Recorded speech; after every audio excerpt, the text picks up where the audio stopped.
আসসালামু আলাইকুম সুপ্রিয় শিক্ষার্থী বন্ধুরা, কেমন আছো তোমরা সবাই? আশা করছি সবাই আল্লাহর রহমতে ভালো আছো। নবম দশম শ্রেণীর আজকের ক্লাসে সবাইকে স্বাগতম। আজকে আমরা 16.2 এর পরিমিতি বিষয়ে আলোচনা করব। পরিমিতির একটা সৃজনশীল উদাহরণের একটা সৃজনশীল 17 নম্বর সৃজনশীলটা নিয়ে আমরা আজকে আলোচনা করব। তো চলো দেখা যাক 17 নম্বরে কি বলা আছে। দেখো 17 নম্বর উদাহরণে বলা আছে একটা চিত্র দেওয়া আছে, ABCD একটা আয়তক্ষেত্র আর উপরে একটা ত্রিভুজ দেওয়া আছে। তো প্রদত্ত চিত্রের আলোকে আয়তক্ষেত্রটির কর্ণের দৈর্ঘ্য নির্ণয় করো। ক্ষেত্রটির ক্ষেত্রফল পূর্ণ সংখ্যা নির্ণয় করো। আর গ নাম্বার বলা আছে সমদ্বিবাহু ত্রিভুজের গ্রহণযোগ্য পরিসীমা নির্ণয় করো। আচ্ছা, প্রথমটা হচ্ছে কর্ণের দৈর্ঘ্য, তারপরটা হচ্ছে ক্ষেত্রফল, তারপরটা হচ্ছে পরিসীমা। আর ত্রিভুজটা দেওয়া আছে এখানে, আয়তক্ষেত্র এবং ত্রিভুজ, এগুলোর মান দেওয়া আছে। এটার BC = 50, এটার AB = 40, আর এই যে কোণটা দেওয়া আছে 73.74 ডিগ্রি। আর এখানে চিহ্ন দেখতে পাচ্ছ, এই যে এইখানে দুইটা দাগ দেওয়া চিহ্ন আছে, এখানেও দুইটা দাগ দেওয়া চিহ্ন আছে। তার মানে হচ্ছে এই ত্রিভুজের এই বাহু আর এই বাহু সমান, এটা সমদ্বিবাহু ত্রিভুজ। তো চলো দেখা যাক। প্রথমে আমরা চিত্র অনুসারে সমাধান। প্রথমটা যে প্রশ্নটা, আয়তক্ষেত্রটির কর্ণের দৈর্ঘ্য নির্ণয় করো। তো আয়তক্ষেত্র ABCD যে একটা আয়তক্ষেত্র, এটার কর্ণের দৈর্ঘ্য কিভাবে নির্ণয় করব? তো এই দিক দিয়ে যদি আমরা একটা কর্ণ আঁকি BD, এই BD কর্ণের দৈর্ঘ্য কত হবে? তো ABCD আয়তক্ষেত্রের ADE সমদ্বিবাহু ত্রিভুজ ক্ষেত্রে বিভক্ত। আচ্ছা, ABCD আয়তক্ষেত্রের কর্ণের দৈর্ঘ্য আমরা পিথাগোরাসের সূত্র অনুসারে জানি, অতিভুজ স্কয়ার ইকুয়াল টু লম্ব স্কয়ার প্লাস ভূমি স্কয়ার। তাহলে এইটা 14 মানে এইটাও 14, আর ভূমি হচ্ছে এটা 50। তাহলে লম্ব স্কয়ার প্লাস ভূমি স্কয়ার মানে একটা 50 স্কয়ার প্লাস 14 স্কয়ার। তার মানে হচ্ছে এই দুটো যদি ক্যালকুলেশন করো তাহলে 51.92 সেন্টিমিটার প্রায়। এটাই হচ্ছে আমাদের কর্ণের দৈর্ঘ্য। এরপরে খ নম্বর বলা আছে ক্ষেত্রটির ক্ষেত্রফল পূর্ণ সংখ্যায় নির্ণয় করো। এই ABCD যে ক্ষেত্রের, এই ক্ষেত্রটার ক্ষেত্রফল কত হবে? না, পুরো ক্ষেত্রফলটা, এইটা একটা চতুর্ভুজের ক্ষেত্রফল এবং এই ত্রিভুজের ক্ষেত্রফল, এই দুইটা ক্ষেত্রফল মিলে আসলে ক্ষেত্রফলটা কত হবে সেটা আমাদের বের করতে হবে। তো দেখো, আয়তক্ষেত্রটা ABCD এর ক্ষেত্রফল প্রথমে বের করব। তো একটা আয়তক্ষেত্রের ক্ষেত্রফলের সূত্র আমরা কি জানি? দৈর্ঘ্য গুণন প্রস্থ। তো এটা দৈর্ঘ্য হচ্ছে 50, প্রস্থ হচ্ছে 14, তাহলে 50 × 14 হলো এটা হলো ক্ষেত্রফল। এটা গুণ করলে হচ্ছে 700 বর্গ সেন্টিমিটার। 50 × 14 = 700 বর্গ সেন্টিমিটার। তো এখন পুরো ক্ষেত্রটার ক্ষেত্রফল চাইছে। তো আমরা এটা প্রথমে দুই ভাগে ভাগ করে নিচ্ছি। প্রথমে আয়তক্ষেত্রের ক্ষেত্রফল বের করব, এরপরে ত্রিভুজ ক্ষেত্রের ক্ষেত্রফল বের করব। তো আয়তক্ষেত্রের ক্ষেত্রফল বের করে ফেললাম এই 700 বর্গ সেন্টিমিটার। এখন ত্রিভুজ ক্ষেত্রের ক্ষেত্রফল বের করব। তো এই ত্রিভুজটা কিন্তু সমদ্বিবাহু ত্রিভুজ এবং ত্রিভুজের একটা কোণ দেওয়া আছে। তাহলে সেক্ষেত্রে আমরা সূত্র কি জানি? Half AB sin θ। তো ত্রিভুজ ক্ষেত্র ADE, এই যে ADE, এই ত্রিভুজ ক্ষেত্রটার ক্ষেত্রফল হচ্ছে half AD × AE, AD × AE sin DAE, sin DAE এইটা। তো sin DAE এই কোণের মান হচ্ছে 73.74। এটা AD এর মান দেওয়া আছে। AD এর মান কিভাবে পাবো? AD = হচ্ছে BC, যেহেতু এটা আয়তক্ষেত্রের সমান্তরাল বাহু, BC আর AD কিন্তু সমান আয়তক্ষেত্রের হওয়ার কারণে। তাহলে BCর মান যদি 50 হয়, AD এর মানও কি হবে? 50। তাহলে AD এর মান বসাই দিলাম 50, এই AD এই যে 50। আর AE, এইটা আসলে কি? এই হচ্ছে তোমার সমদ্বিবাহু ত্রিভুজ, এই দাগ দেওয়া ছিল, এই বাহু আর এই বাহু সমান। তাহলে এইটা যদি 50 হয় তাহলে এটাও 50 হবে। তাহলে এই যে 50 আর সাইন কোণ বসাই দিলাম, সাইন 73.74 ডিগ্রি। এটা ক্যালকুলেটরের সাহায্যে 73.74 ডিগ্রির মানটা তুমি এই যে সাইনের মানটা ক্যালকুলেটরের সাহায্যে বের করে ফেলবে। এটার মান আসবে 0.96001।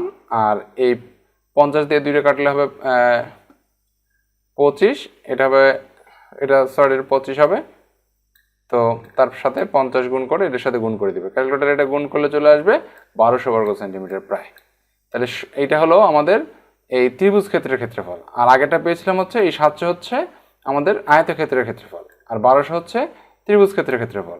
তাহলে পুরো ক্ষেত্রটার ক্ষেত্রফল কত হবে, এই দুইটা আমরা যোগ করে ফেলবো। তাহলে সম্পূর্ণ ক্ষেত্রের ক্ষেত্রফল হচ্ছে 700 যোগ 1200 সমান সমান এই 1900 বর্গ সেন্টিমিটার। তো আশা করছি বুঝতে পারতেছো। এখন গ নম্বরে বলছে, দেখো গ নম্বর বলছে সমদ্বিবাহু ত্রিভুজের গ্রহণযোগ্য পরিসীমা নির্ণয় করো। তো সমদ্বিবাহু ত্রিভুজ, সমদ্বিবাহু ত্রিভুজ মানে এই যে এই আর হচ্ছে এডি, এটা যেহেতু সমান এবং এটাকে মার্ক করা ছিল, এটা সমদ্বিবাহু ত্রিভুজের ক্ষেত্রফল আমরা একটা সূত্র জানি। সমদ্বিবাহু ত্রিভুজ এ ডি এর ক্ষেত্রফল b/4 √4a² - b²। এটা হচ্ছে আমার ক্ষেত্রফলের সূত্র, b/4 √4a² - b²। তো প্রশ্ন মতে বলা আছে এই যে আমরা ত্রিভুজের ক্ষেত্রফল মানে খ নাম্বার হতে পাচ্ছি, এই পুরোটার ক্ষেত্রফল আমরা এই ত্রিভুজের ক্ষেত্রফল কিন্তু আমরা খ থেকে পেয়েছি। এই যে খ থেকে পেয়েছিলাম হচ্ছে ত্রিভুজ ক্ষেত্রের ক্ষেত্রফল হচ্ছে 1200 বর্গ সেন্টিমিটার। তো 1200 বর্গ সেন্টিমিটার আমরা এখানে থাকলে বসাই দিই b/4 4a² - b², এটা সমান সমান হচ্ছে 1200। তাহলে এইটাকে আমরা একটু ক্যালকুলেশন করব, 4টা বি যে 4টা এটা যদি ওই পাশে পাঠাই দিই 1200-র সাথে গুণ করে দিলে হবে 4800 b/4, আর এর মান হচ্ছে 50 আর বি এর মান তো আমরা বের করব। তো এখন দেখো এই যে এইটাকে আমরা বর্গ করব, বর্গ করলে আমরা রুটটা উঠে যাবে, তার বর্গ করলে b² হবে আর রুটটা উঠে গেছে 50² হচ্ছে তোমার 2500, তার সাথে 4 গুণ করলে হবে এই 10,000, আবার b², 4800² করলে হবে 230400000। এটা বর্গ করলাম, আমরা উভয় পাশে বর্গ করলাম। তো এখন এই b² দিয়ে এটাকে গুণ করে দেবো, b² দিয়ে 10,000 গুণ করলে 10,000 b², আর b² হলো b⁴, আর এটা যা ছিল তাই লিখলাম।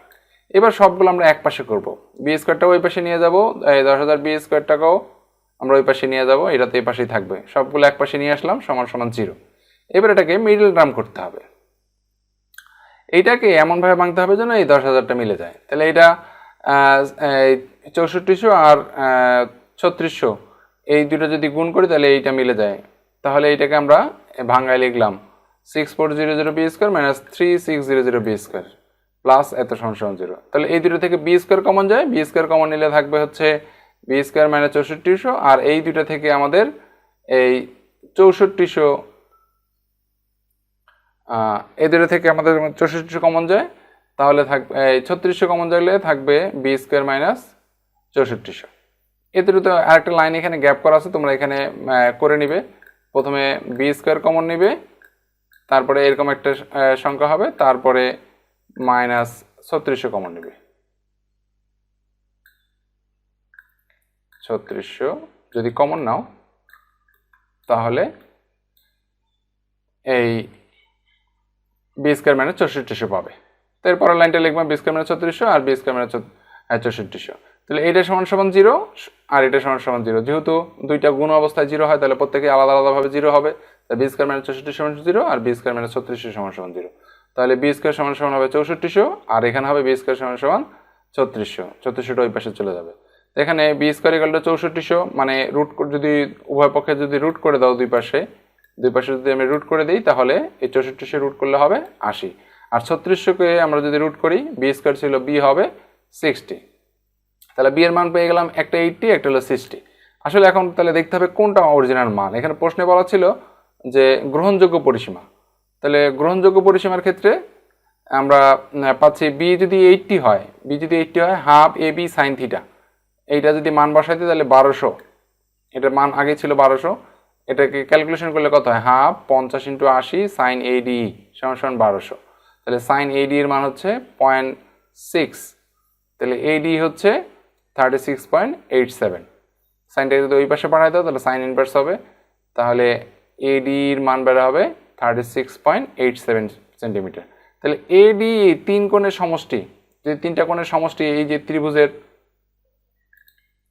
দেখো এইটা এইটা এইটা এই তিনটা কোণের সমষ্টি, কিন্তু এই কোণের মান জানি, এই কোণের মান আর এই কোণের মান যদি আমরা জানি, এই কোণের মানটা আমরা বের করতেছি, তিন কোণের সমষ্টি কিন্তু 180 ডিগ্রি হবে।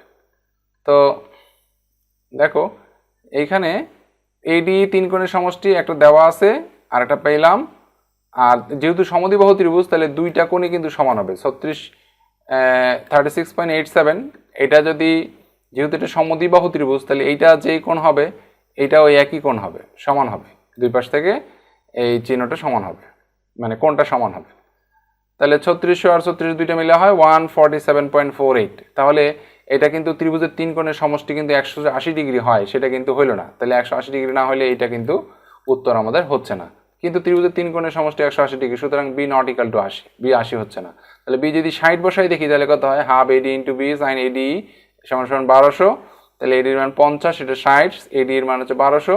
তাহলে সাইন এডি সমান সমান 0.8, তাহলে এডি হচ্ছে 53.13। এখন 53.13 দুইটা যদি বসাই, একটা মান দেওয়া ছিল 73.74, আর দুইটা 53.13 আর 53.13, এই দুটো যদি বসাই দিই তাহলে দেখা যাবে 180 ডিগ্রি হয়ে যাচ্ছে। তাহলে বি যদি 60 হয় তাহলে ত্রিভুজের পরিসীমা 50, 50, 60, এই যে 160 সেন্টিমিটার আমরা পেয়ে যাচ্ছি। ত্রিভুজের কোণও ঠিক আছে, বাহুও ঠিক আছে, তাহলে ত্রিভুজের তিন কোণের সমষ্টি পাওয়া যাচ্ছে হচ্ছে 160 সেন্টিমিটার।